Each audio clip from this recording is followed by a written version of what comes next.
an exciting weekend of IU athletics. The men's team opens up the Big Ten with a victory, an interesting one, but one nonetheless. Tiawan Mullen is coming back for football, as well as some other transfers the Hoosiers found out about coming into the program on Sunday. And then the women's team opens up Big Ten play on Monday as well. We're going to cover all that and a little bit more on today's episode.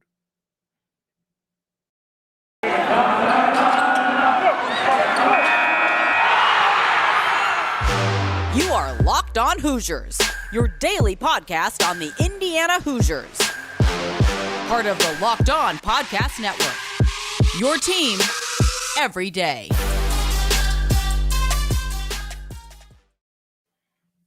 What is up, guys? It is Monday, December 6th.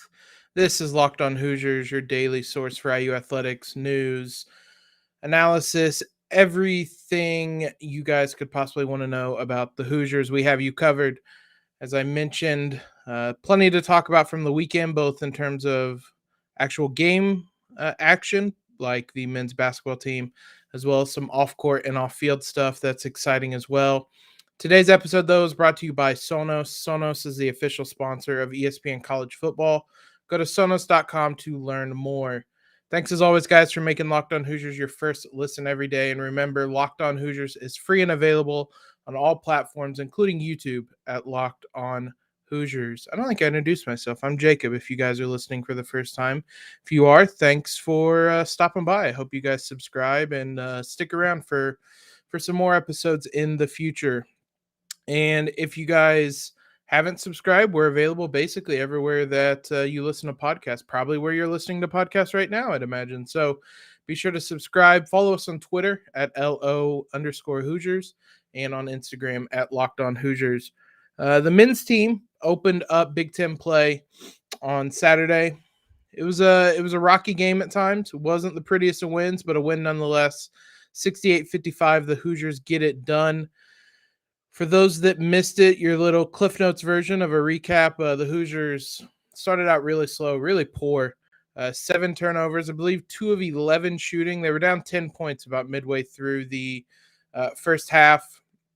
Mike Woodson benched all the starters. Trace played a little bit more than the rest of them, but ultimately they were all benched in the first half. And the bench itself, the players coming off of it, stepped up in a big way. Anthony Leal and Tamar Bates specifically, they led the comeback. They both, Bates and Leal, finished a plus 14 in the first half. So that was really the story of the game as a whole, was the impact of those two. Second half, Hoosier starters found their footing and put the game to bed. I think the lead got as big as 15 points on the night, I should say on the day. The game was at noon.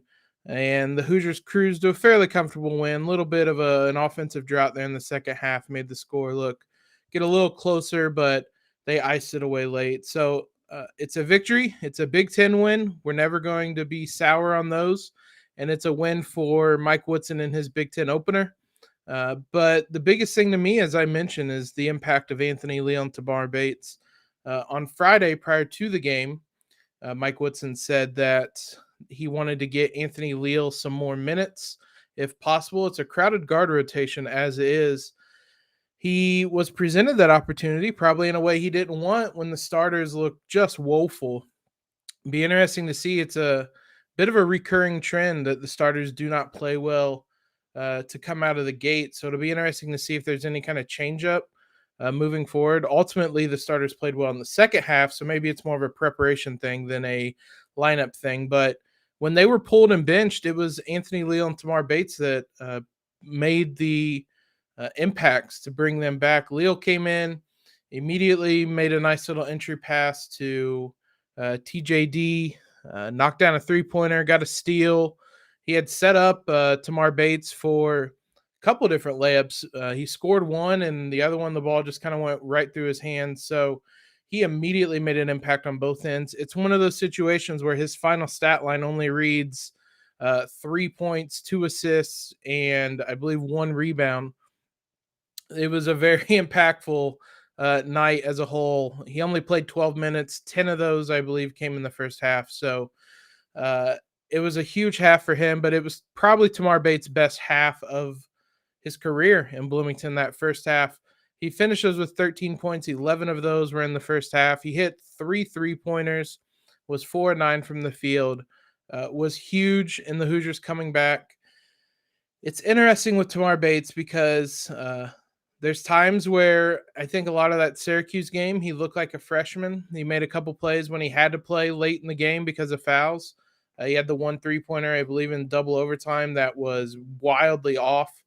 There's moments like that where he looks like a freshman, but there's moments like the first half on Saturday where you can understand why he's a 5-star recruit and why he's someone that was rated so highly. So if he can kind of iron out the highs and the lows and get somewhere in the middle or something along those lines, then I think the Hoosiers will be set, and he's going to be, you can see he's going to be a really, really impactful player before he's all done in Bloomington. Parker Stewart was the big one in the second half.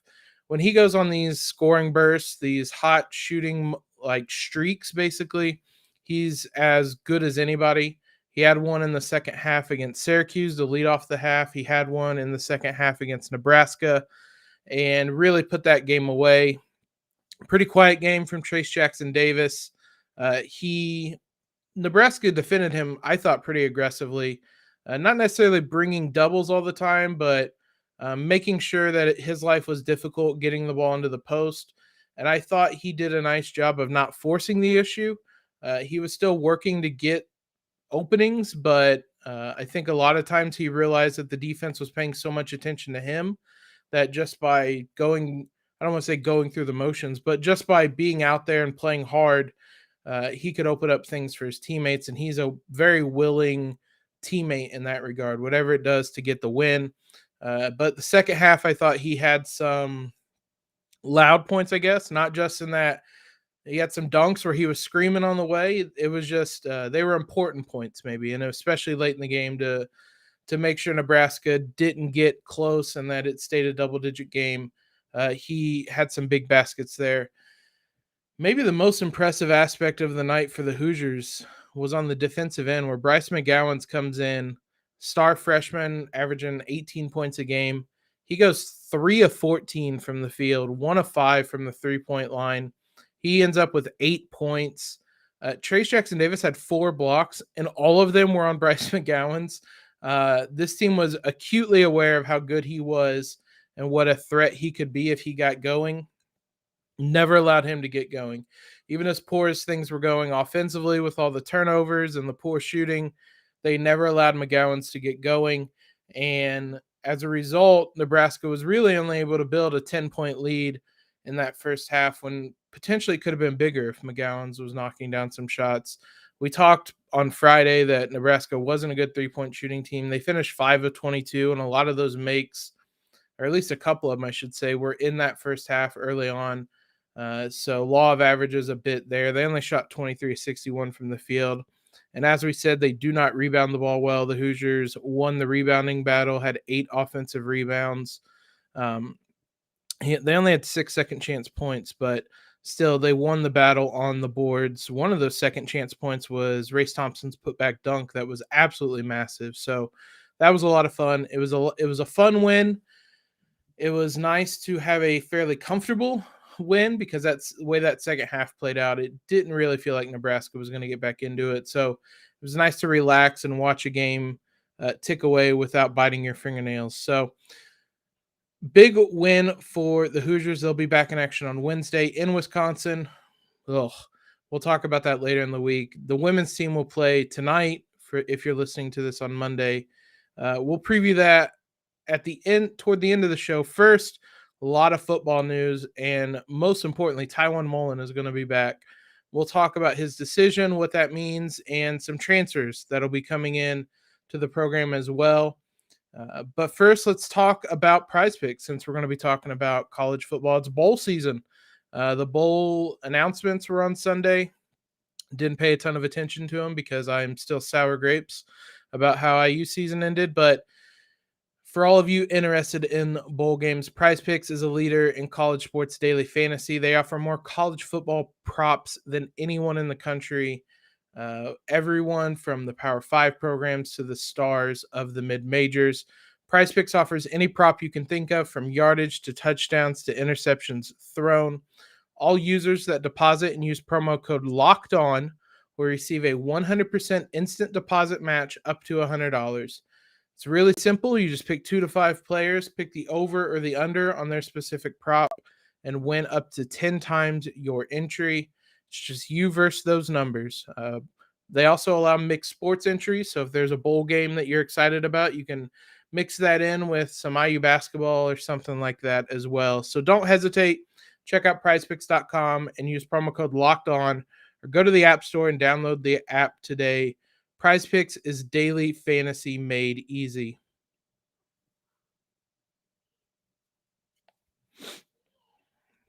The Hoosier football team got some good news on Saturday, almost immediately after the basketball game ended. Don't know if he did that on purpose or not, but shout out to Tiawan Mullen if he did. He announces he will be returning for his senior season with the Hoosiers.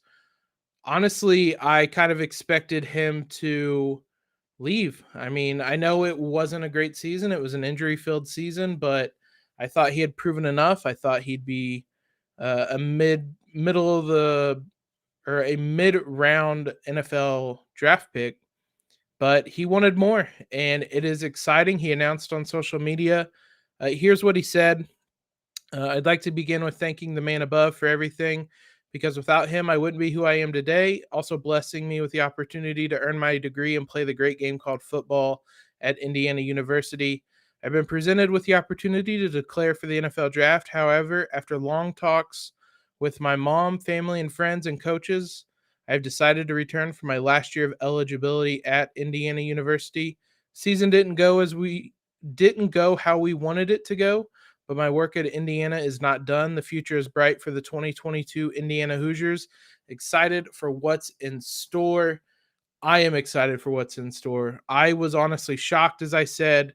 I'd kind of in my head written it off that he was going to be gone and in the NFL next season. I don't think I have to talk about how massive it is to get him to come back. He was an All-American coming into the season, and while he was hot and cold through the first 2 games, I think that Western Kentucky game, he was the best defensive player on the field for the Hoosiers, I thought, but that was also the game he got hurt, and he never got healthy, limited to very few snaps the rest of the way, where he very clearly was not 100%. So that he would come back and give it one more go, incredibly exciting. Speaks to how committed these players remain to the program and to Tom Allen, and he's going to be a leader on that defense. It also sets a bit of a tone for the defense. We'll see how the rest of the team plays out. I'm not entirely sure who has eligibility on that end with the COVID year and red shirts and everything. It feels like just about everybody could be eligible if they wanted it. So we'll see who leaves, who goes, how that all plays out. But to get Micah McFadden back, or excuse me, it'd be nice to get Micah McFadden back. To get Tiawan Mullen back is a huge, huge win for the Hoosiers. Indiana also had a couple wins in the transfer portal. A pair of Ole Miss defensive linemen, Ladarius Cox and Patrick Lewis Jr., both simultaneously committed to Indiana through the transfer portal on Sunday afternoon. Both have 3 years of eligibility left. Cox was recruited by IU as a defensive lineman, played there as a bit at Ole Miss, and then was practicing or switched to the offensive line this past season. It's not certain what position he'll play. I would think that if they recruited him as a defensive lineman, they view him as a defensive lineman. So a big depth addition there. And then Lucas was someone who tore his Achilles in 2019, so he's missed a significant amount of time. But again, both have 3 years of eligibility. Exciting to see some depth to that defensive line. The defensive line started out strong at the beginning of the year and really faded. Ryder Anderson was one of the best players on the team through the first almost half of the schedule. I would include that Cincinnati game definitely.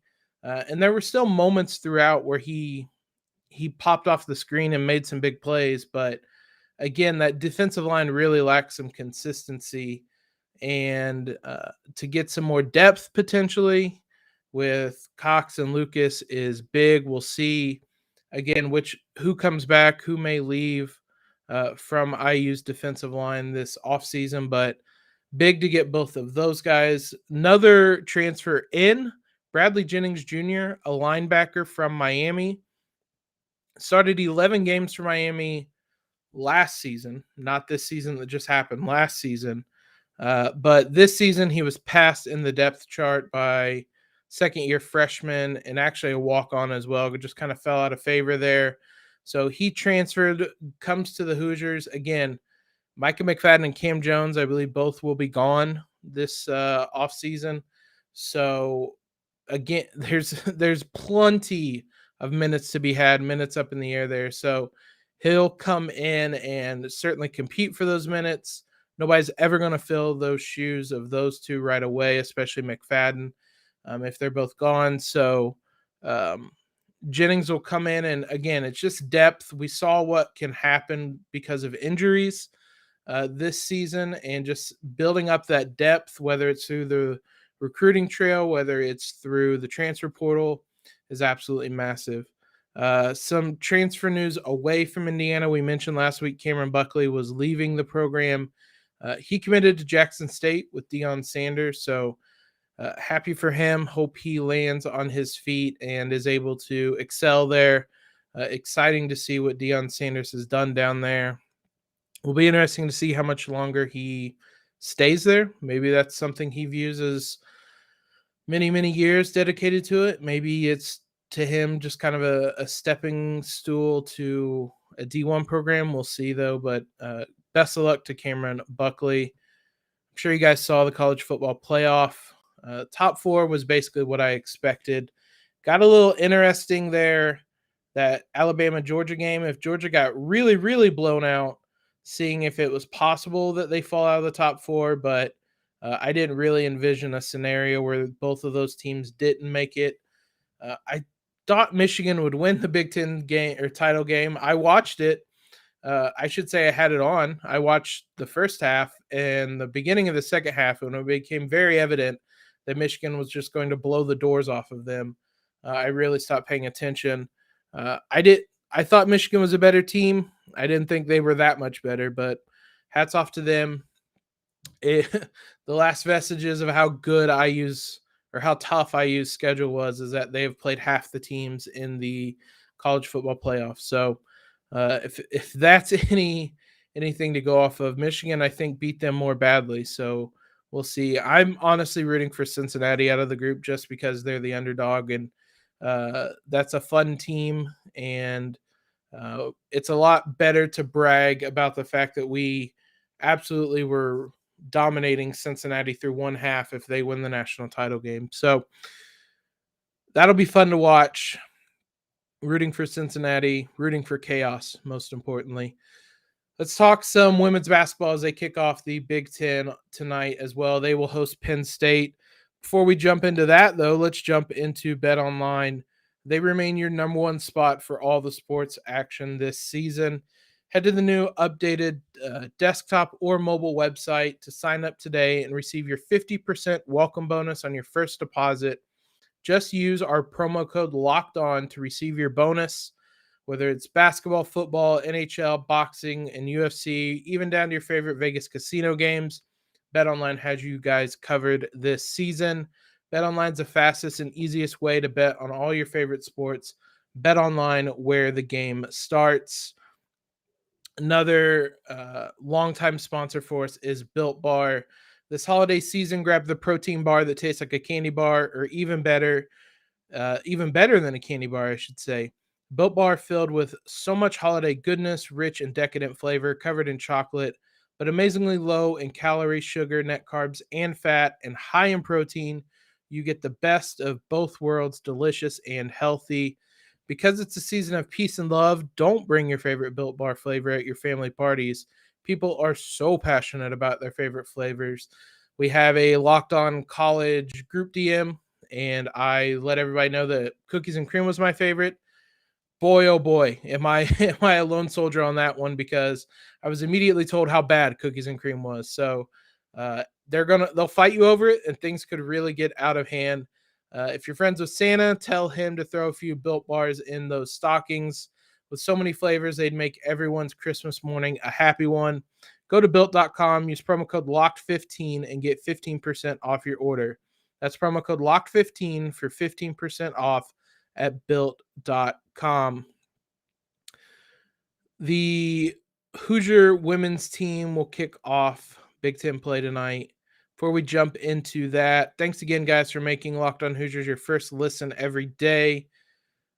Once we're done previewing this Big Ten opener, make sure your second listen is over at Locked On Nittany Lions, though I'm not sure how much that they're going to talk about women's basketball right now. They have they have a football team that's actually good, basically. So I'm sure that they're also discussing that today, but head on over there, give those guys a listen.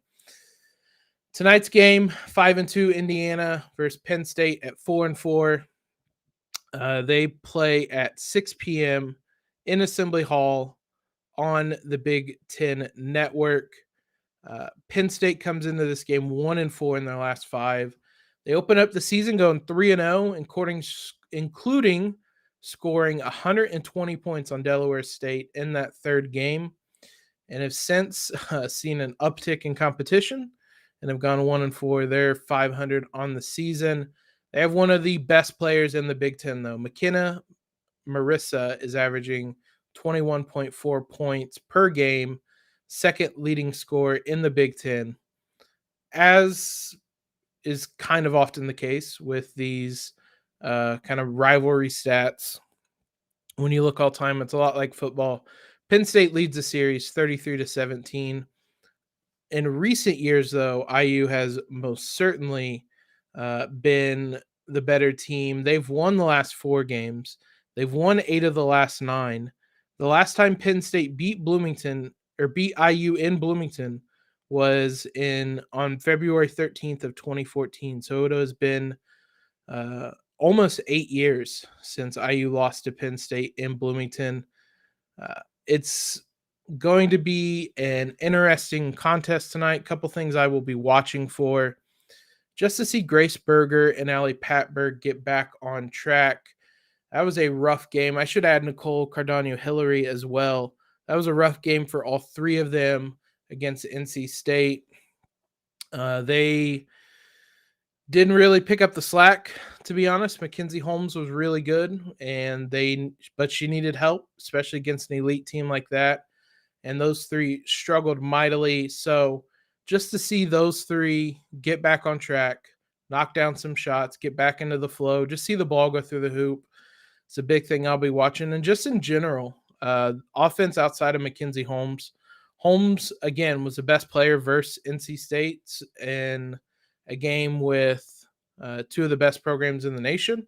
I thought she was the best player on the night, but NC State had about the next 5, 6, 7 players after that. So Holmes really needs, and the Hoosiers just in general, really need everyone else to step up, contribute, and just get some offense outside of her in the post, knock down some threes, get Berger, Patberg, Hillary, Cardano-Hillary all scoring. It's going to be a big thing for these Hoosiers. Really, perhaps the biggest thing is just setting the tone for what this Big Ten season is going to be. Them and Maryland are going to be the favorites this season. Maryland's down a little bit. They're injured right now, though, a little bit of a depleted Maryland team. But Maryland and IU are going to be the 2 favorites for this Big Ten season. So I think it's important to come out and really set a tone for what this conference season is going to be. You don't want to come out first game and struggle, have to rally, have a slow start like they've done a handful of times, and then have to rally in the second half. Come out, pedal to the metal, blow the doors off of them early, and cruise to a win. Really set the tone that we're going to dominate teams in the conference this year. We're here to compete. So it's going to be a big thing I'm watching. I will be tuning into that game tonight. We'll talk about it in tomorrow's episode, as well as start to look ahead to an unfortunate trip to the Kohl Center, where IU is super duper cursed. Might have Jared on tomorrow. If not, we'll have him on Wednesday to talk about the game. It'll be an interesting one, but both the men's and women's teams are entering Big Ten play. Exciting times for both teams. Thanks again, guys, for making Locked On Hoosiers your first listen every day. It's been exciting times this basketball season. Can't thank you guys enough. As I said, we'll be back tomorrow to recap the women's game, preview the men's game. Now, for your second listen today, head on over to Locked On Bets, your daily one-stop shop for all your betting needs. Hosted by your boy Q, and expert analysis and insight from Lee Sterling.